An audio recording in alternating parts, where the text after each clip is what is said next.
I had to use the last from the last tutorial. I had to use a different file for Photoshop because I lost the original one from the original recording. So I apologize for that. So we have two images here. We have the background image and we have the title image. Uh, the first technique that I'm going to do to transfer this over from Photoshop to Dreamweaver is the old technique that we worked with, the div layouts, and I'm going to construct that in Dreamweaver. So in Dreamweaver, I'm just going to create a new HTML file, give it a title,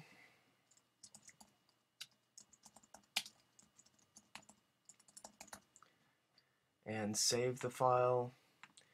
There's going to be a couple of them, so I'm just going to call it mysite1.html. And this is what we're very familiar with now: layout objects, div tag, ID wrapper. The image files that I had was 800 by 600, so that's exactly what I'm going to give the dimensions here. Margin, auto right, auto left for center aligning it, floating it in the center. Putting the background image inside the wrapper div, click OK, and boom, there you have it, a website layout. Now this is just a background image, so I'm going to have to put my divs in there to insert the title and so forth. So layout objects, div tag, this is for my header.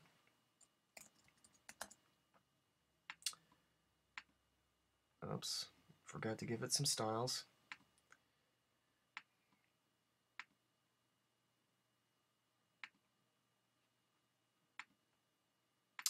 My header is going to be height 125 pixels in height.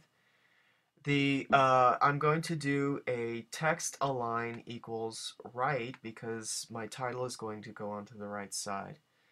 And click OK on that. Now remember, your title should be an H1 tag.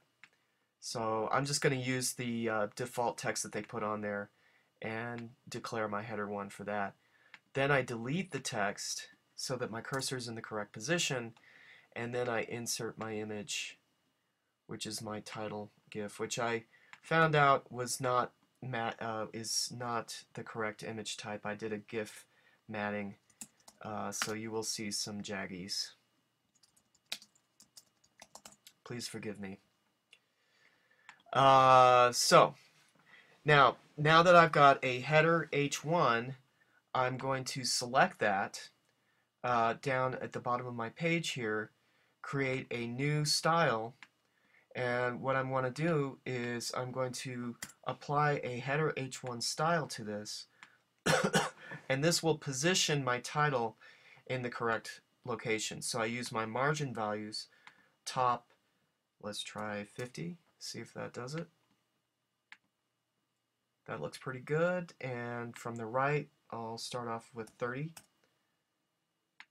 and that's actually not too bad. So I position my title in that location. Now the reason why I have the title separated is because when I actually select it and put a link onto it, and of course link it to index.html, so people can actually click on this image and it will actually take them to the location, to the home page.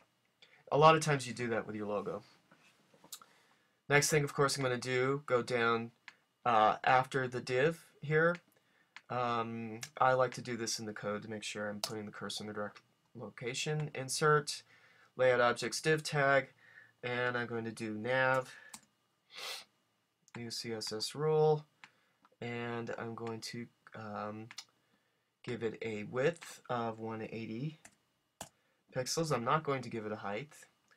I will actually give it some padding, and I'm just going to pad the left.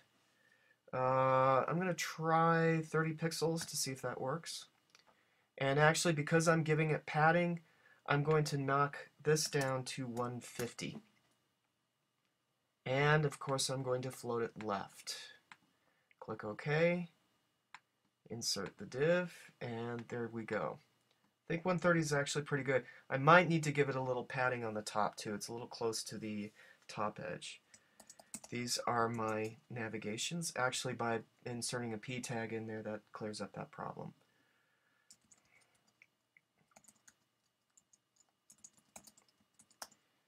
Okay, now I'm going to turn these into links.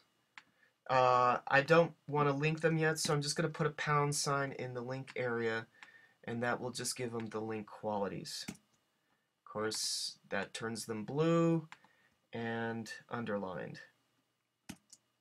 By the way, I didn't do this earlier, but I'm going to put my page properties in there, and I'm going to put a default font of Trebuchet in there, and probably, let's see, a good color. Well, let's just say black for now. Okay, that doesn't change my link colors though, and I want to create my link styles by basically going and creating a compound tag here, compound style. So this I will call Nav A, and my link style will be, I'm just going to keep the same font. My color, I'm just going to actually color pick from a light blue from the gradient in the banner. Font weight is bold, and I am going to have none for text declaration because I don't want the underlines. Now, if you do want hovers, if you want the underline to show on the hover, probably the easiest way to do that is to select your compound tag that you created already, the Nav A, paste it, and then after the A, add colon hover, and then where it says text decoration, you can say underline. And I'll go ahead and preview this in browser just to show you the effect of this. So that gives me the hover effect when I hover over that. I think I'm going to give it a few pixels over from the left. So I'm going to add to my padding here. In fact, 40 looks like it might be a good one. And yeah, and I'll even keep the same. So that's now 190 pixels in width. So don't forget that.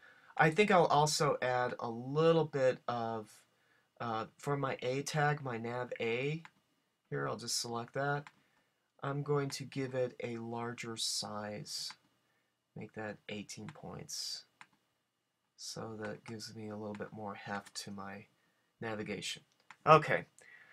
Now that we're finished with that, we can now insert our main div here, which is main new CSS rule. Click OK. And this will be, what did I say, 190. So that gives me 610.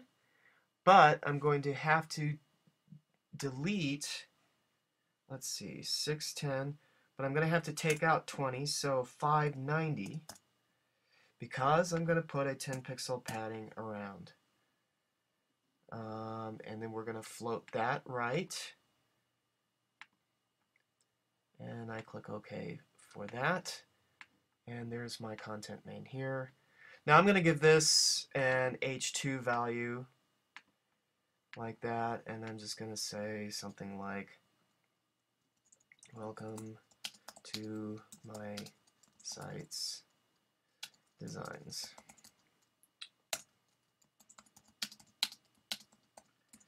Now what I'm doing is I'm typing in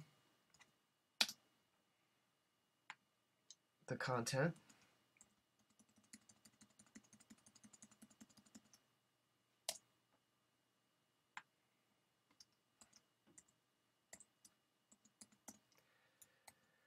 Okay, so here's what you have. In fact, this is my completed site. As you can see, my layout's all dealt with. Now, I don't have like the fancy, that's not good. What just happened here?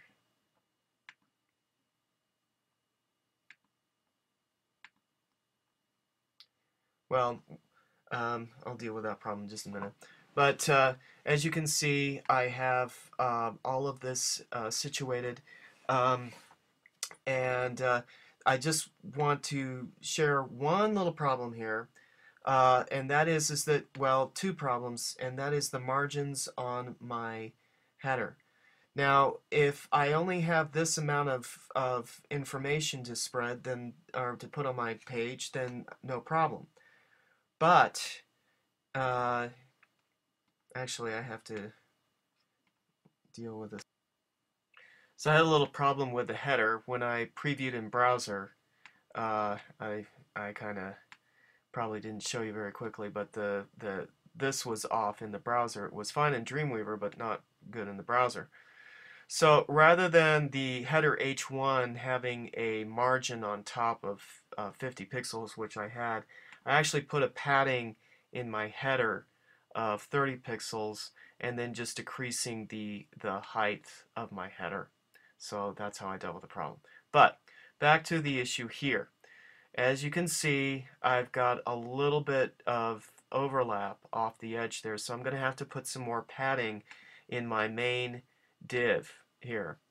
So, as you can probably guess, I'm going to have to go into my padding area, and I'm going to add something just to the right alone. Let's say 30. Now, by adding 30 pixels to the padding, I'm going to have to, or actually I'm adding 20, I'm going to have to subtract 20 from the actual width. And so that clears that problem up. Now we've got pretty good borders and padding all the way around. But here's another problem.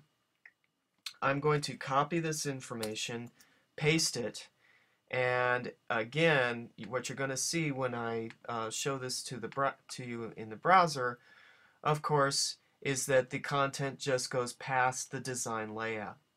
Now there's two ways we can deal with this. One is go back into the main div and give it a set width, set height. Let's see, I did about I forget what it was. I'm going to have to play with this a little bit. Let me start off with 400 pixels in height, because we have in all 600 pixels, so I'm going to do 400 pixels in height there, and that was not put on the right one. Okay, actually it was. Now when I preview in browser now, you're not going to see a change because I have to deal with the overflow.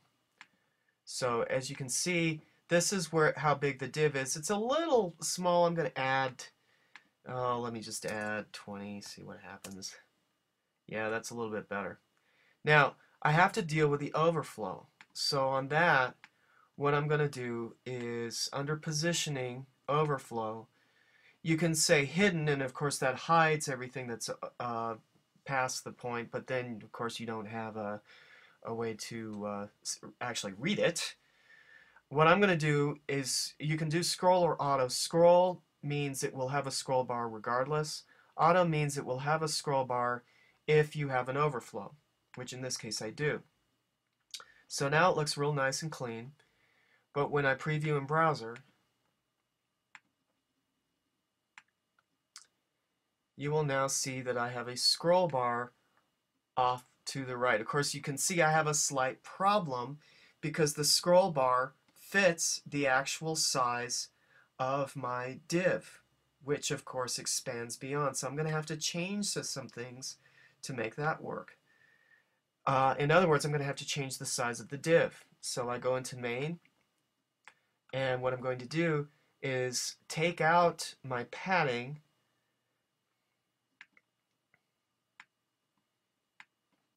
In fact, I'm just going to have 0 padding on the right. I'm going to float it left, and that way now my div is this large, and when I preview in Firefox, you'll see that now my scroll bar fits in that area, and I can scroll the stuff in there.